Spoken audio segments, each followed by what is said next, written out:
Bismillahirrahmanirrahim. Assalamualaikum warahmatullahi wabarakatuh. Okay, pelajar-pelajar tahun 4. Kita telah pun belajar berkenaan dengan asas pembinaan negara Islam. Ini saya tengok dekat muka surat 41 buku teks. Kita dah pernah belajar bahawa Madinah ialah negara Islam pertama yang ditubuhkan selepas hijrah Rasulullah SAW. Baginda membentuk negara Madinah menjadi sebuah negara berdaulat melalui 3 asas. Yang pertama, pembinaan masjid.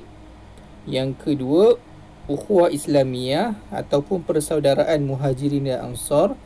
Yang ketiga, pembentukan Sahifatul Madinah. Yang pertama ni, pembinaan masjid ni kita dah belajar kan, berkenaan fungsi-fungsi masjid. Apa masjid pertama yang Nabi bina, masjid kedua Nabi bina, kemudian perkembangan Islam dari sudut akidah, ibadah, pendidikan, ekonomi dan sebagainya kan. So hari ni kita akan masuk yang kedua. Okey, asas pembentukan negara Islam yang kedua, iaitu ukhuwah Islamiyah. Jadi buka buku teks awak ataupun nak tengok skrin aja pun boleh. Muka surat kejap.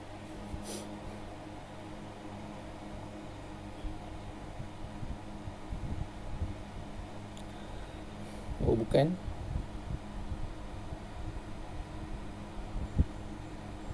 Rimba.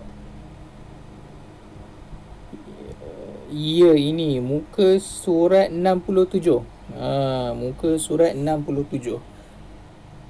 Pak, asas negara Islam yang kedua. Asas negara Islam yang kedua apa dia? Persaudaraan dan perpaduan umat. Persaudaraan dan perpaduan umat. Apa tu umat? Umat tu masyarakat lah. Okey. Oops. Okey, kita tengok muka surat 68. Kita akan belajar satu unit je minggu ni, unit 1 sahaja. Asas persaudaraan dan perpaduan umat. Okey. Baca dan faham. Kita tengok perenggan pertama. Okey. Orang Islam yang berhijrah dari Mekah ke Madinah dipanggil Muhajirin. Okay, kita stop kat situ dulu, fahamkan. Orang Islam yang berhijrah dari Mekah ke Madinah dipanggil Muhajirin. Muhajirin ni bahasa Arab, maksudnya orang yang berhijrah. Orang yang berhijrah dari Mekah ke Madinah, orang Islam ni dipanggil Muhajirin. Nanti awak akan jumpa banyak istilah Muhajirin dekat pelajaran sirah yang akan datang. Manakala, sambung baca, manakala orang Madinah yang menolong orang Muhajirin dikenali sebagai Ansar. Okey. Ada dua pihak. Yang pertama, orang Islam yang berhijrah dari Mekah ke Madinah. Ini kita panggil orang Islam Muhajirin. Yang kedua, orang Islam Madinah. Dia memang penduduk asal Madinah. Dia beriman dengan Allah dan Rasul. Dia memeluk Islam. Kemudian bila orang Islam daripada Mekah berhijrah ke Madinah, orang-orang Islam kat Madinah ni dia tolong. Dia tolong orang-orang Muhajirin. Jadi orang-orang yang menolong ni dalam bahasa Arab dipanggil Ansar. Okey. Sambung baca. Golongan Muhajirin berhijrah ke Madinah tanpa membawa harta benda dan hidup dalam kepayahan. Okey. Jadi dalam peristiwa hijrah, kalau awak ingat peristiwa hijrah, kebanyakan orang Islam ketika dia nak berhijrah itu dihalang oleh orang-orang kafir. Sampai ke orang-orang kafir dia kata kalau nak berhijrah tinggalkan harta benda mereka. Jadi orang-orang Islam ni dia lebih patuh, lebih taat kepada Allah, lebih sayang kepada lebih sayang untuk mengikuti perintah Allah berbanding sayang kepada harta. Jadi diorang sanggup tinggalkan harta benda dan berhijrah ke Madinah tanpa sebarang harta. Tak ada duit, tak ada baju, pakaian apa semua tak ada. Dia tinggal kat Mekah. Sebab kenapa tinggal? Sebab orang kafir tak bagi diorang bawa kalau diorang nak berhijrah. Jadi bila diorang nak berhijrah, diorang pilih Allah berbanding dunia. Jadi diorang tinggalkan harta. Jadi orang muhajirin berhijrah ke Madinah tanpa membawa harta benda dan hidup dalam kepayahan. Ialah bila dah tak ada harta, ia susah hidup.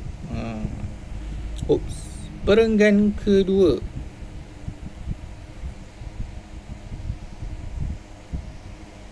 Masya Allah. Yang ini, persaudaraan dan perpaduan antara muhajirin dan ansar lebih erat berbanding persaudaraan yang dibina atas pertalian darah. Okey, kita stop sampai sini dulu. Apa maksudnya? Persaudaraan dan perpaduan antara muhajirin dan ansar lebih erat berbanding persaudaraan yang dibina atas pertalian darah. Okey, kita fahamkan dulu apa tu persaudaraan atas pertalian darah. Pertalian darah tu maksudnya apa? Dia ada kaitan dari segi salah sila, sama ada adik-beradik ke, saudara mara, pakcik makcik. Okey, kalau awak ada adik-beradik yang dalam kesusahan, ataupun saudara mara dalam kesusahan, ataupun pakcik makcik yang awak salah sila keluarga awak lah, kan, dalam kesusahan, kita akan bantu mereka. Tetapi dalam kes muhajirin dan ansar ni, mereka tak ada pertalian darah, tak ada kena-mengena, bukan adik-beradik, bukan saudara mara, sepupu papat, bukan pakcik makcik, tak kenal pun. Tetapi persaudaraan mereka tu lebih dahsyat, lebih erat, lebih baik berbanding persaudaraan disebabkan pertalian darah. Kenapa? Tak apa, kita baca dulu. Persaudaraan yang kukuh itu lahir dari akidah yang benar dan tarbiyah Nabi Muhammad SAW. Jadi kenapa diorang sanggup membantu, kenapa orang Islam Ansar sanggup membantu orang Islam Muhajirin walaupun diorang tidak ada pertalian darah? Ini disebabkan, dia tulis kat sini, disebabkan lahir daripada ni maksudnya apa? Kesan, efek daripada apa? Akidah yang benar dan tarbiyah Nabi Muhammad. Apa maksud akidah yang benar?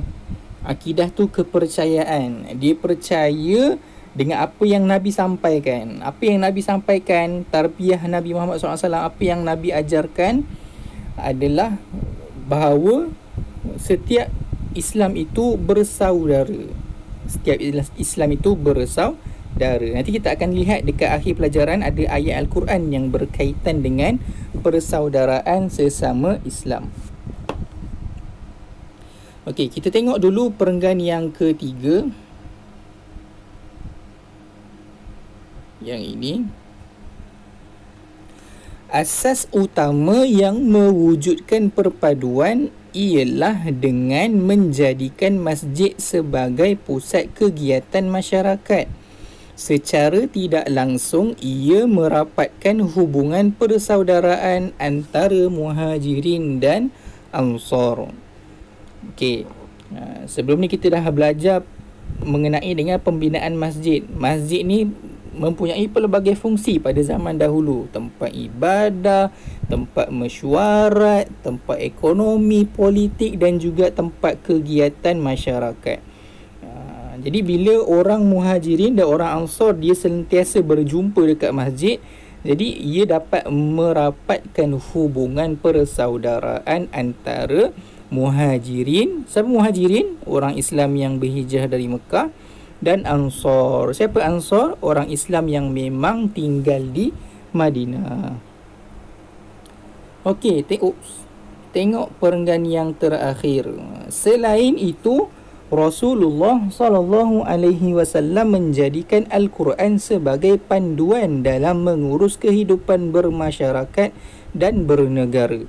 Segala permasalahan yang berlaku di antara mereka dirujuk kepada Rasulullah SAW. Apa maksud dirujuk kepada Rasulullah? Maksudnya diberitahu kepada Rasulullah untuk diberikan penyelesaian. Contoh, ada masalah di kalangan orang Muhajirin dan orang Ansar, maka mereka berjumpa Nabi, dia tanya kat Nabi, wahai Rasulullah, bagaimanakah dengan perkara ini dan ini. Itu maksud rujuk. Dia minta pandangan daripada Rasulullah SAW untuk menyelesaikan masalah terutamanya berkaitan dengan fiqh lah, berkaitan dengan hukum-hukum agama. Okey, habis. Alright, tu sahaja unit 1. So apa yang boleh kita ringkaskan daripada unit 1 ni, dia ceritakan tentang istilah. Yang pertama, muhajirin. Apa dia muhajirin? Orang yang berhijrah, orang Islam yang berhijrah dari Mekah ke Madinah. Yang kedua, apa dia ansar? Mana muhajirin? Ni, mana ansar? Ni, orang Islam yang orang Islam Madinah yang menolong orang muhajirin.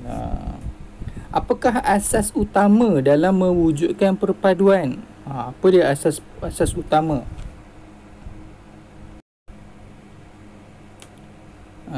Asas utama dalam mewujudkan perpaduan ada dekat sini. Asas utama yang mewujudkan perpaduan adalah dengan menjadikan masjid sebagai pusat kegiatan masyarakat. Okey, siapa lagi golongan yang mendapat naungan arsy Allah? Okey, untuk ini kita lihat dulu muka surat seterusnya. Sekejap. Aktiviti. Murid diminta mencari terjemahan bagi ayat-ayat Al-Quran surah An-Nahl. A'udzu billahi minasyaitonir rajim. Ud'u ila sabili rabbika bil hikmati wal mau'izatil hasanah wajadilhum billati hiya ahsan inna rabbaka huwa a'lamu biman dhalla an sabilihi wa huwa a'lamu bil muhtadin. Shadaqallahul azim. Okey, tak perlu cari sebab saya akan tunjukkan terjemahan tersebut dekat skrin. Okey, untuk ayat tadi ud'u ila sabili. Okey, kita sama-sama baca terjemahan dia. Dia ada kaitan dengan pelajaran kita hari ini. Serulah ke jalan Tuhanmu wahai Muhammad dengan hikmah dan kebijaksanaan dan nasihat pengajaran yang baik, dan berbahaslah dengan mereka yang engkau serukan dakwahkan itu dengan cara yang lebih baik. Sesungguhnya Tuhanmu, dia jualah yang lebih mengetahui akan orang yang sesat dari jalannya, dan dialah jua yang lebih mengetahui akan orang-orang yang mendapat hidayah petunjuk. Okey, kita lihat balik buku teks tadi.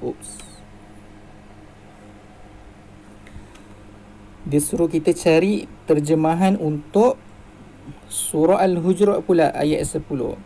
A'udzu billahi minasyaitonir rajim.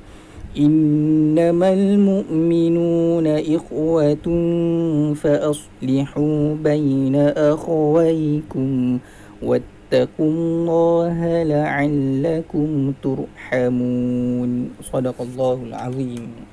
Maksudnya,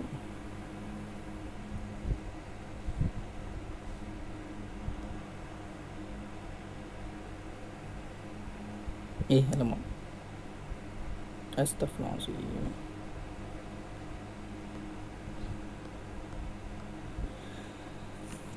Okey, maksud ayat tadi, sebenarnya orang-orang yang beriman itu adalah bersaudara. Maka damaikanlah di antara dua saudara kamu yang bertelingkah itu, dan bertakwalah kepada Allah supaya kamu beroleh rahmat. Okey, apa kaitan ayat tadi dengan pelajaran kita hari ini? Ayat pertama tadi mengajarkan untuk berdakwah dengan hikmah dan juga mau'izatil hasanah, peringatan yang baik. Dan kalau nak berbahas pun berbahas dengan sesuatu yang baik. Wajadilhum billati hiya ahsan. Ayat yang kedua menerangkan kalau ada dua orang Islam, dua orang mukmin bergaduh, maka kita kena usaha untuk memperbaikkan semula hubungan antara mereka berdua. Sebab setiap orang Islam tu adalah bersaudara. Setiap orang beriman tu adalah bersaudara. Misal kata kalau awak nampak kawan awak dekat kelas, contohlah sekolah dah buka kan, nampak kawan dekat kelas bergaduh, jadi awak kena tolong kawan awak tu supaya berbaik-baik semula. Sebab orang Islam itu bersaudara, tidak sepatutnya bergaduh-gaduh. Kita kena bantu untuk mereka berbaik semula. Okey. Tahukah anda salah satu golongan yang akan mendapat naungan arasy Allah Subhanahu Wa Taala pada hari kiamat ialah orang yang berkasih sayang kerana Allah Subhanahu Wa Taala. Okey. Daripada sini, ni di antara apa yang diajarkan oleh Nabi Muhammad SAW kepada orang Islam, sama ada Islam Muhajirin maupun orang Islam Ansar. Disebabkan apa yang tarbiyah Nabi ajarkan ini kepada orang Islam Ansar sanggup untuk membantu orang Islam Muhajirin. Diorang bantu macam mana? Ada yang menawarkan tempat tinggal, ada yang menawarkan harta, ada yang memberi peluang untuk berkahwin dengan anak mereka dan sebagainya macam tu. Okey, tu antara pertolongan orang Ansar kepada orang Muhajirin yang berhijrah ke Madinah tanpa sebarang harta. Okey, boleh?